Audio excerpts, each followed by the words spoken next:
नाकिद हुए हैं इमाम आज़म अबू हनीफा के, उन्होंने भी माना है कि इस हदीस में जो वो कहा गया है कि अपने फ़ारस के कुछ लोग जो है अगर इल्म सुरैया पर भी होगा तो हासिल कर लेंगे। जैसे हाफिज़ इब्न हजर अस्क़लानी ये नाकिद में है, उन्होंने अपनी तहज़ीबुत तहज़ीब में भी जो है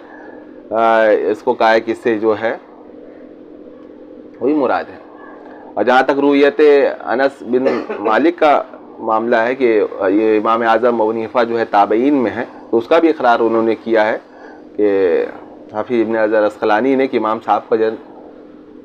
ने हज़रत अनस रज़ी अल्लाह ताला अन्हु को देखा है। हाफिज़ ज़हबी ने तज़किरतुल हाफिज़ में और नवाब सिद्दीक़ हसन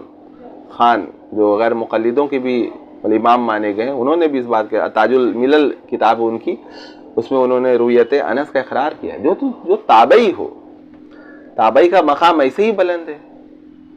तो उस ताबई और इतना बड़ा इल्म का जो है पहाड़, उसको बस दो चाहा ज़बान पे आया और बोल दिया। ज़रा सा नहीं सोचा जाता कि भाई हम जितनी बड़ी शख्सियत के बारे में बोल रहे हैं कुछ तो पहले उनके बारे में पढ़ लें,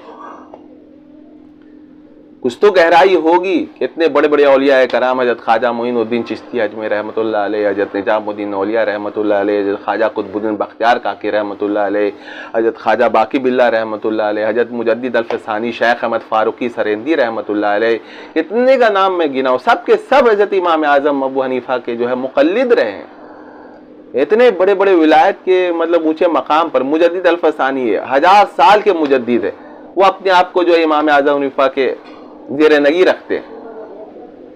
कहते नहीं मैं तकलीद से बाहर नहीं जा सकता। पर आज का जो है नौजवान जो कुछ भी नहीं जानता है वो मुस्तगनी हो गया, उसको कोई ज़रूरत नहीं है कि वो इमाम आज़म हनीफा की तकलीद करे या दीगर अइम्मा की तकलीद उसके लिए ज़रूरी हो, नहीं, बस वो अपने ख्यालात को और अपनी तहकीक को काफ़ी समझ रहा है कुरान और हदीस से जो है मसाइल निकालने के लिए। ये बहुत बड़ा धोखा है, अल्लाह ताला इस धोखे से बचाए। शैतान